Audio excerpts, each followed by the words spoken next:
Hi, everyone, and welcome back to Behind the Body. Have you ever been walking down the street or searching on Instagram and see a woman that you feel like is really attractive, maybe has the body type that you want or six-pack abs, and you think to yourself like, man, she's lucky.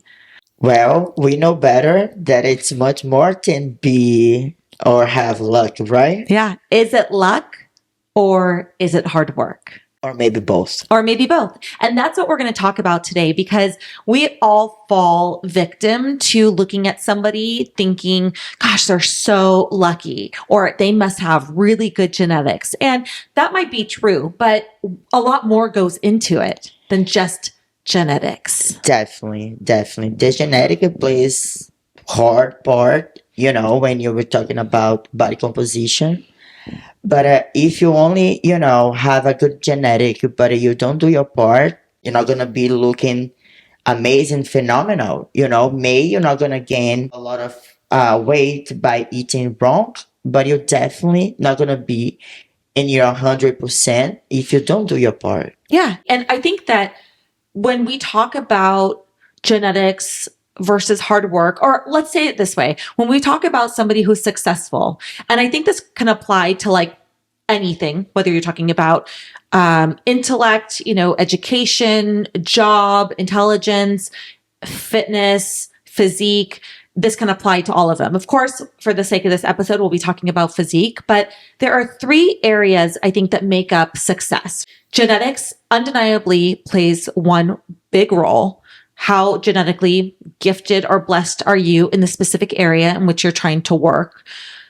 Your environment, and this could be a lot of different things like your, economic position, your background, how you grew up, were you raised with the tools or resources or opportunities to be successful, right?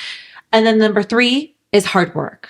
And I think when you look at all of these and combine all of these with the ideal characteristics, then you can achieve that outcome that you're wanting, right? That luck that you see that somebody else has. And we'll talk about some examples because I don't think that it means you can, without a doubt, get to that level if you have all of those three areas aligned, but you can be your best self. And that is the thing. Sometimes we have a very, very high stand and we want to get it to the point. I'm talking about more physical right now. We want to get it that kind of shape, but genetically, your body is different. So you're not going to get that shape, but you can improve your physique so much and get it pretty close, or get a totally different physique than the one that you wanted, but it's still an amazing physique, proportional and the best for yourself. Let's talk about areas in which we feel genetics has played a positive role in our bodies and our experiences. I can say that if we could mix ourselves, we're gonna have the best We would be the hottest physique. Oh my gosh. woman ever if we could combine the People gonna, kill us on the street. No, it is true because we do have the opposite. She has an amazing physique. Talk about yours first because I could talk about yours, you bitch. I love you so much. Let's talk about your physique and how genetically blessed you are, and also where maybe you are not genetically blessed and how that has like not hurt you, but like how has that maybe Giving me a hard time. Yeah, gave you a hard time and maybe set you back from like some goals. When I started competing, doesn't matter how heavy I was, how fat I got, my lower body always were looking good. That means my hams was always there, my glutes, I didn't have too much fat on these areas. But in other hands, my waist up, I was like SpongeBob. I had so much inflammation, so I struggle with like the bloating and the fat, my storage fat is on my belly and on my arms. I had a very hard time to building shoulders and upper body since I'm not genetic blessed on this area. if you see my daddy, he has an amazing legs. He's 70 and he legs, but he, oh, poor thing, he doesn't have too much upper body. You know, it's something that we need to work very hard to get. So that is the thing. I always was very good on my lower body, but into the last day of my prep, my struggle was to get a more volume definition in my upper body. Mm-hmm. So that is the thing. I'm genetically blessed in my lower body, but it's the opposite of my upper body. So thank God that when you work hard, you improve and you can get better. Well, we'll talk about hard work in a second because I want to set the stage with your, and I think that, you know, saying that you just don't gain weight in your lower body is like, not only do you not have fat in your lower body, but you have like the nicest booty, like ever. I love it's it. amazing. It's what I and many of us aspire to. And on the flip side of that, how we say that if we can combine our two bodies, we would make up a really attractive female body. That's right. You know, like move over Giselle, right? Because we would be like walking that runway. No, I'm just kidding. But I genetically am not blessed with good glutes. I have a long glute muscle. And so it prevents me from having like a high and tight round booty. And this is something that I've always struggled with. And that when I look at my family genetically, I'm like, okay, well, this is the hand I was dealt, right? And so building that area has always been tough for me, but we'll talk about how hard work has played into that. But on the flip side, I have always managed to maintain like a relatively flat 6-pack stomach, you know. Oh my gosh. I'm ready, God. I can be the next one. You know, I was holding a 6-pack that I already burned it, but a 6-pack has a little while. So it's a 6-fat and a 6-pack. Yeah. That's so funny. But I want to say that's genetics. I'm sure it is genetics. But when I look at my family, none of them, because they're all severely overweight, have 6-pack abs. I've never seen any of them with 6-pack abs. But genetically, I have a long torso and I have been working out since I was really young. And it just is one of the places I do not store a lot of body fat.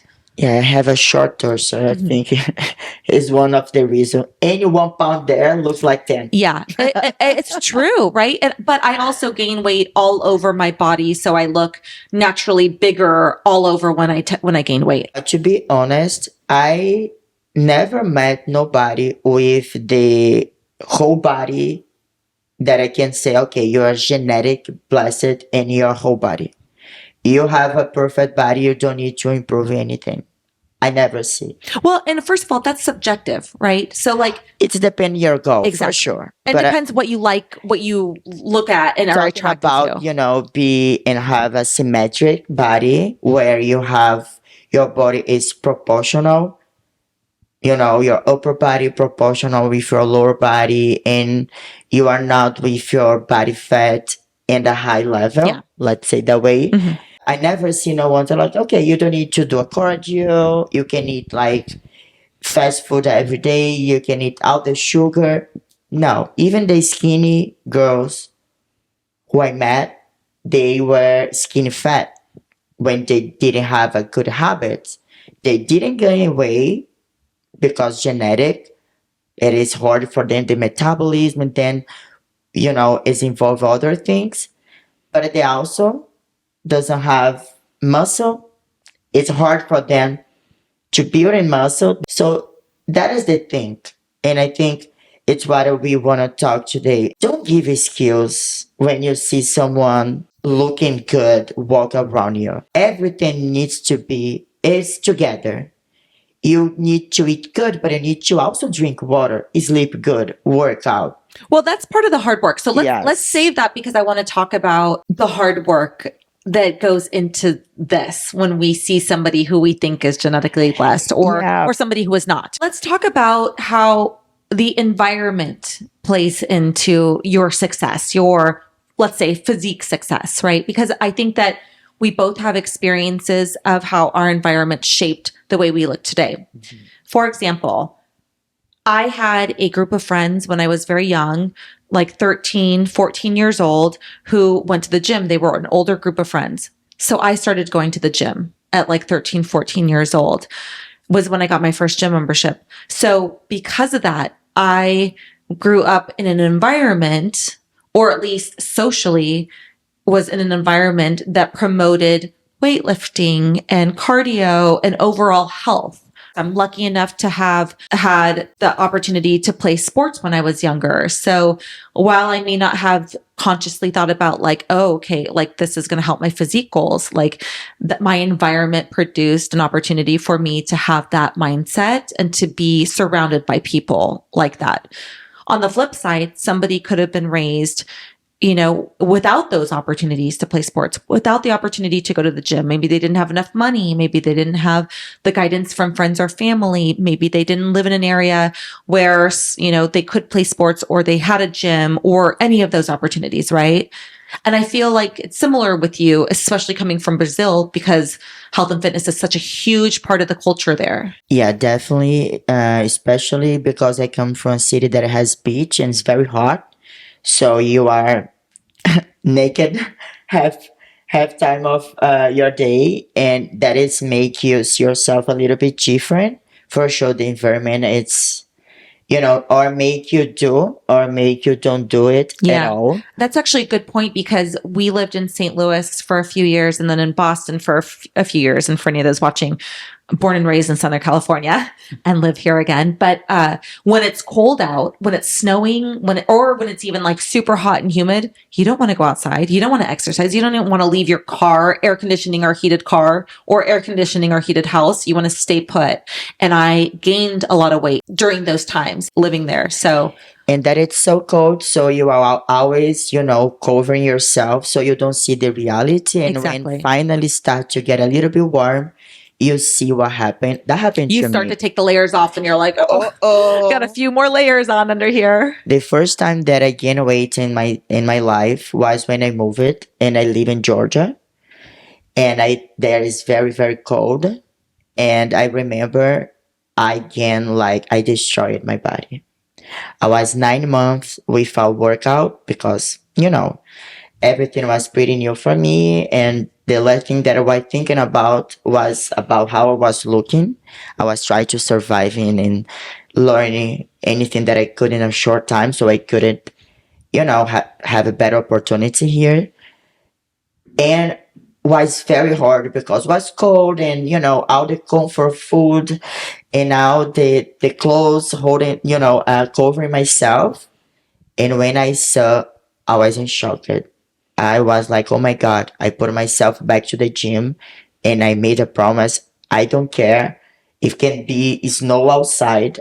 I'm do something for me because that feeling was very hard because never happened before. And I was 28 and I was like, oh my God, what did I do? And yeah, I think that it was 100% because the environment. I was, my brothers, they also had like bad habits with kids and eating processed food, too much sweetness. And I was only going with the floor. Yeah. And I was like, oh my God. I know, but it consumes you before you can even recognize what's going on, especially when it comes to your environment. And I think most people can relate. Like I live in a household where my husband barely works out. He could and does eat 1,000 cookies every single night. He does not manage his diet very well or doesn't give it a lot of consideration. And so there's always junky food in our house. So if I was to let my environment get the best of me, I would fall subject to eating those same things or being in those same habits, especially when he's like, when we do once in a while go work out together, or at least are planning on it, sometimes he'll be like, oh, why don't we just not, do X, Y, Z instead? And that's, it's so easy to succumb to that. For sure. Because before we start to do it, we don't want to do it. So before the workout, we're like, oh my gosh. Everything else sounds better than going to work out. For sure. And it's so hard. I struggle with the same. Thank God that I'm changing Alan. I know. Because he wants to change, not because. Yeah. And I'm changing Adnan too. Yeah. Mostly because I want him to. Not because he really wants to, but because I want him to. He's like, okay, fine. Yeah, because we have two kind of environments as the same house. So we pray to our side be stronger, but it is hard. Yeah. It is so hard. And yeah, I grew up, for me, it was different. I grew up with everyone from my family. My dad is 70. He looks better than most of He does look amazing. He's pretty healthy, and he plays soccer 4 times a week. Actually, he goes to the gym 4 times a week and plays soccer 2, 3 times a week. And he eats pretty good. He has his beer every day. I'm not gonna lie. It's all about balance. Exactly. But yeah, so my entire life I did in sport. I grew up with this environment, and I was the friend that brings my friends to do it. Yeah. For example, now if one friend wanna hang out with me, she gonna work out with me. Yeah, right. I mean, yeah. Now that's how it is, because it's such a prevalent part of our life, you know. And I look at it as like providing or creating the environment for those around us who maybe didn't have that or aren't used to that, to help make them better, not just aesthetically, like help happier, healthier people from the inside out, right? Definitely. And I think our goal here is be your healthy environment. So if you're looking for support, it's why we're here to make you say like, okay, I'm not alone. You know, I'm struggle with them. So we are at the same boat. Yeah. I was talking about one of my girls, my clients, about, you know, she is in a new relationship and her boyfriend can eat pizza and everything in front of her, and she has, you know, is struggling to keep her shape because of course she does it with him. She's in love. Everything's new. They're going all to these restaurants. They're doing all this fun stuff. And yeah, that's why they say when you're happy, you know, when you're your happiest, you gain weight because you just are like living your life, you know. She was so frustrated. She was crying till like, I told him that he helped me, and I told her, you make your choice and he makes his own choice. You need to be strong enough to see he making his choice and you still make your own choice. Because it's, at the end of the day, even Adam is trying to do better. He's still having his chocolate. We live a night and day life in the way that we eat and focus on or prioritize working out and fitness. We're polar opposites. It's amazing. We work the way we do. I love him so much, but we're polar opposites. And that's the perfect advice, is like, you are on this path. You are an individual human being. You are not reliant upon somebody else for helping you be the person that you want to be. Sure, other people influence us and they're part of our environment that we're talking about, but ultimately we make the decisions for ourselves. And I think that's where we can transition to the hard work part, because the hard work is not only physical, but it's the mental aspect. And just to give you a tip or advice like I gave to her, what I do is I make sure I'm never hungry when I'm around Alan, his food and everything. I make sure if he gonna order something that I'm not gonna eat because it is not part of my goal. It is not my day to have the pizza or whatever. I'm gonna eat before the pizza arrives. Because when you're not hungry, you can control better your mind. But if you like pushing yourself, I don't want to eat that, and keep pushing yourself, be hungry, you're gonna end up eating the pizza.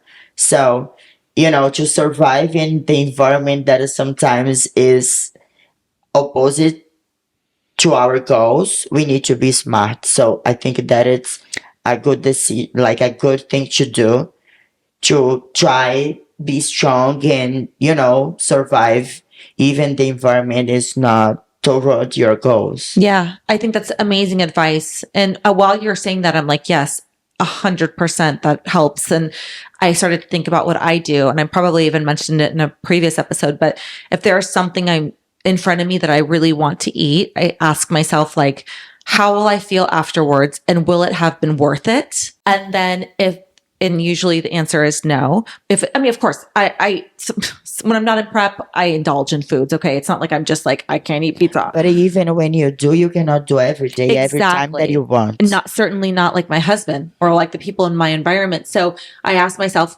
will I regret this afterwards? And if the answer is yes, and then I say, okay, then what can I do now to appease myself so I don't feel at risk of eating this? So like there's, chew some gum, or I'll make some tea with like some stevia or something, like whatever, something to like help make your mind busy. Yeah, exactly. Forget about it. It's true. We are not kids anymore. It is. It's the mental part. So when we talk about, okay, we have the genetics, we have the environment. Now we need the hard work. And that is something that I think is liberating because we can control that. I mean, it's not easy by any means, but the concept is pretty simple. If we want something, we put in the work to do it. And so I'll give the example about how it makes sense to me when I'm thinking about my genetic limitations.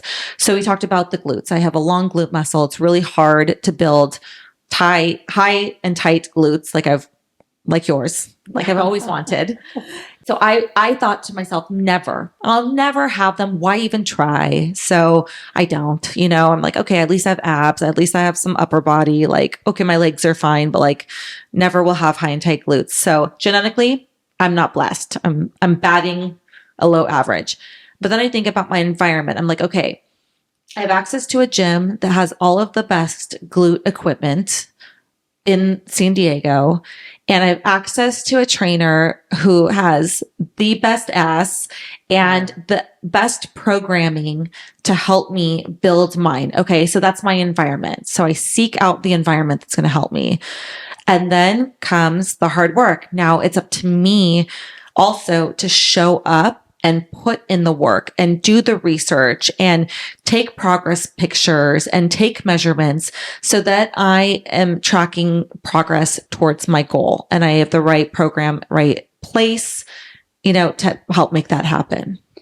And I think you are a perfect example about what we're talking today, because when I met you, you definitely already was doing a very, very hard work, but I wasn't working nearly as hard as I am now. For sure. I wanted a nice ass. I always have wanted it, and I was always working it, but I never put in the level of work I do with you since I started working with you. Not even close. I'm glad you can help your environment in a positive way. And why I think you're an example, because you could say like, okay, my genetic is not good for that. So if I'm going to stay at the bodybuilding, maybe I'm going to move to figure and, work on my good points to become like great and forget about my genetic is not that good.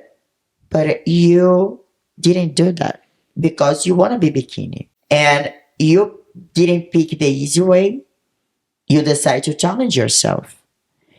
And I remember when you told me that your goal was to get the best glute that you could. I told you, I promise you, you're going to get it. And to see your progress pictures, I think you should. Yeah. I'm like even embarrassed to go through my archive of pictures to get my butt picture from like, I will post. It will forever be on the internet, but I think I will. I'll try to find a picture that demonstrates. I have it.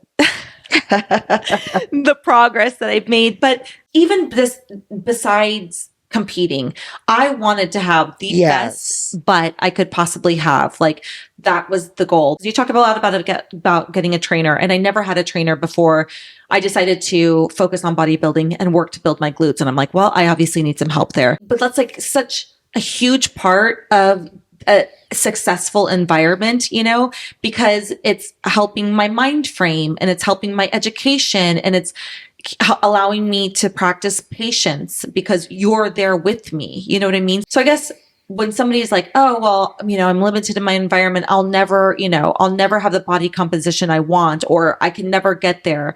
Well, you can create the environment to help you get there. And that could be getting a trainer, somebody to hold you accountable, somebody to provide you with the guidance, with the form, with the exercises, with the motivation, all of these things that are advantageous to having you there with me to grow myself. And if I didn't have you, would I get there? Maybe, because I do have the determination and the hard work, but it's taking me long now. I mean, it's taken us like 2.5 years to get to this level. I mean, it would have taken me double that without you. And it's what I like to call, instead to thinking about the hard work, thinking about the smart work. I think we are so used with the hard, needs to be hard, you need to bring tears, you need to suffer, you need to this, you need to that. And what I've been learning is when you're smart, you can work hard without this hard thing. Yeah. And I think it's what we are doing. At the beginning, we already has done all the kinds of exercise, and we still figuring out what is best for your body, what's bringing more results. And that is the thing when I say that you have like, you are putting a lot of work on, because it's a lot, guys. It is not only go to the gym and have an hour workout with me or by herself. It's about prepping her food. It's about to program her day. You know, like what time she gonna sleep, what time she gonna work, what time she gonna do court, what time she gonna cook, everything. Because all these things that she does help her genetic. Because when people look at me, it's like, oh, but you have a beautiful body, you're genetic. Okay, let me go eat whatever I want, and you're gonna see my beautiful body, how it's gonna look like. Exactly. And it's why I'm like 38 years old and I feel very good, and I can tell that, you know, the 20 years old girls right now, it is just, I don't know, I see this older generation a little bit more.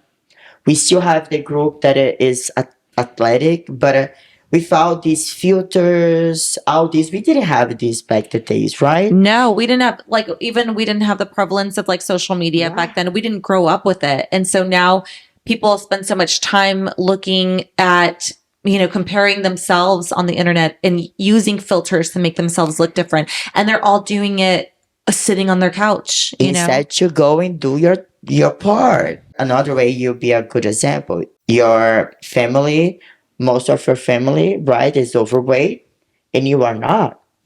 Genetically, probably. If you like don't watch what you eat, you're probably gonna be, if it's gonna be easy for you to gain weight, but that is not the excuse to you to gain weight. No.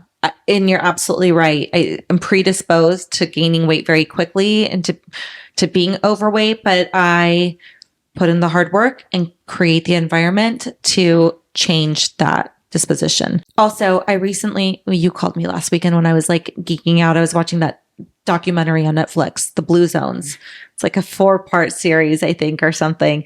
And the journalist goes to all the blue zones in the world where they have the highest number of centurions, people who live over 100 years old, to see what their habits are, what their way of life is, what their genetics may be. And it's so fascinating because really when it comes down to it, and we always say we want to live till we're like 110, you know, I want to live like a very healthy life until I'm 110.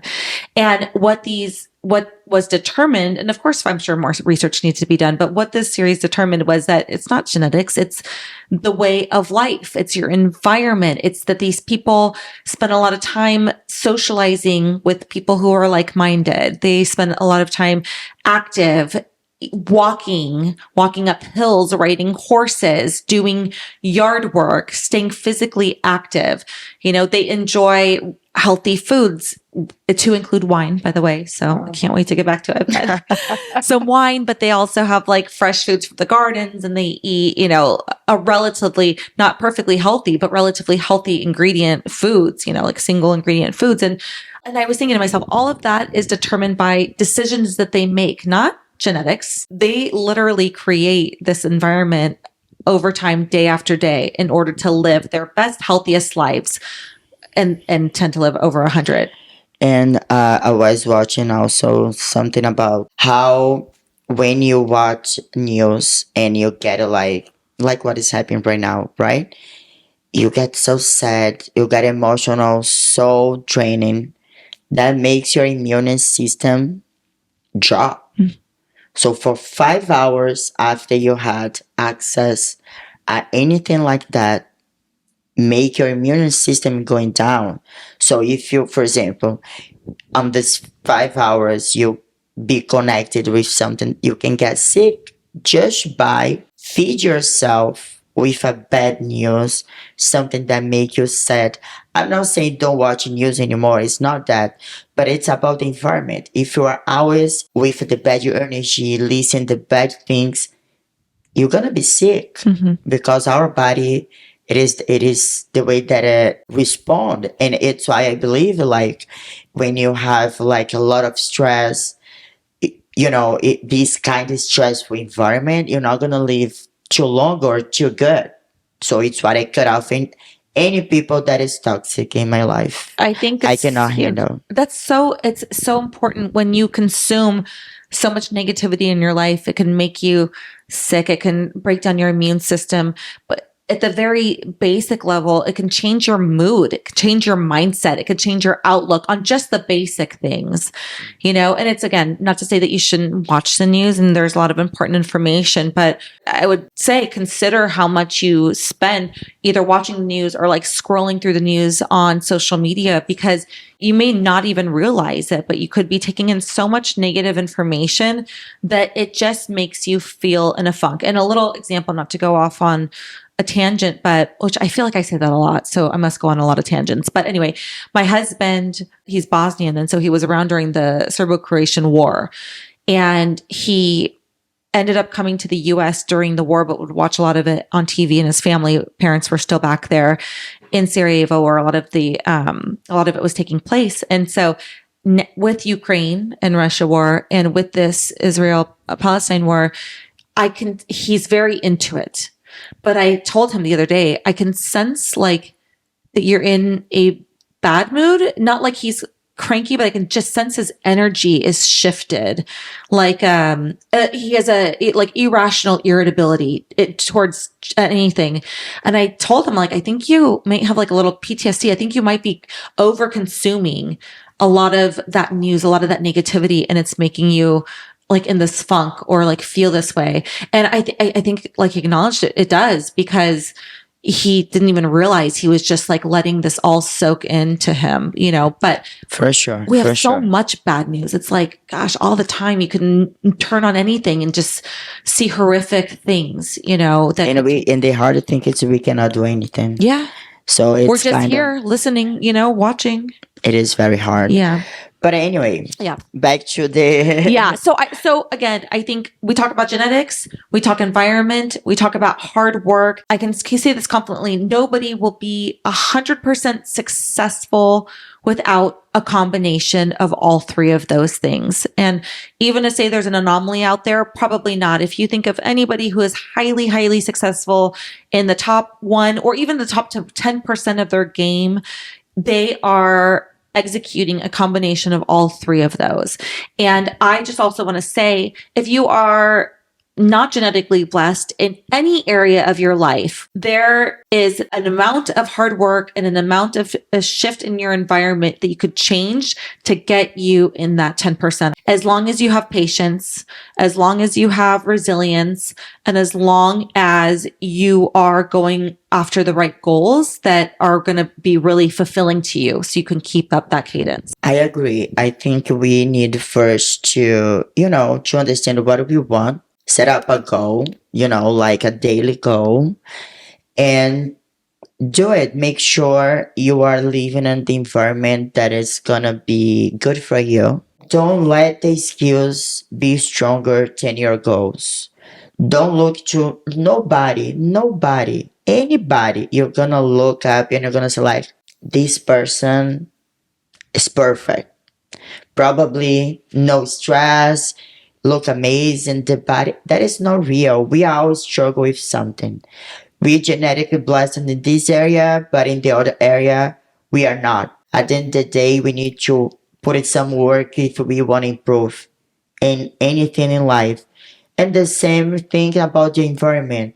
Choose where you want to be. Be with people watching study, read things that are gonna make you better. Not the opposite. Don't like give support for your skills. That makes sense. Yeah. Don't like feed yourself with like, for example, my genetic is not good. Out my family is overweight. So you watch out these people talking about this and make this feels like you okay, you can eat more. So that is delicious. That is if you not feel you don't want that, go and look for a better environment.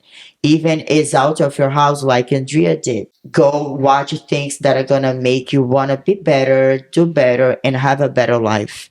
Because at the end of the day, when you're happy, even you're gonna see, even if we see any good woman looking good, and say like, oh my gosh, she looks hot. But we know I say good for her Good because for I know how her. fucking hard that is. Good for you. Exactly. And it's also interesting. I think that's a great point to end on. And I think it's interesting when you do put in that hard work, when you do create that environment, you have such a sense of self-confidence that you only want to celebrate other beautiful women. You don't want to wish you were them because you're And happy. You're never gonna say, "Oh, she's lucky." You're gonna say like, "Oh my gosh, she worked hard." Exactly. Because we know better.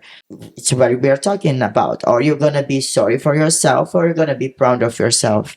And the only way to be proud of yourself is work hard instead to find the skills and put it on the genetic or environment or whatever. We're here to be better. In order to get better, we need to work harder. We hope we're part of your environment, that at least we just sit here and speak honestly like friends, and create a community where you feel like you're not alone and bring some light and awareness to maybe areas you haven't thought of. So let us be part of that environment for you, and you are for us. Yeah. Anyway, thank you guys for tuning into this episode. Don't forget to like, subscribe, and share. Please. Leave any comments or questions below. We'd love to hear from you, and follow us on our Instagram at Behind the Bod. And we will talk to you next time on Behind the Body. Bye. Bye.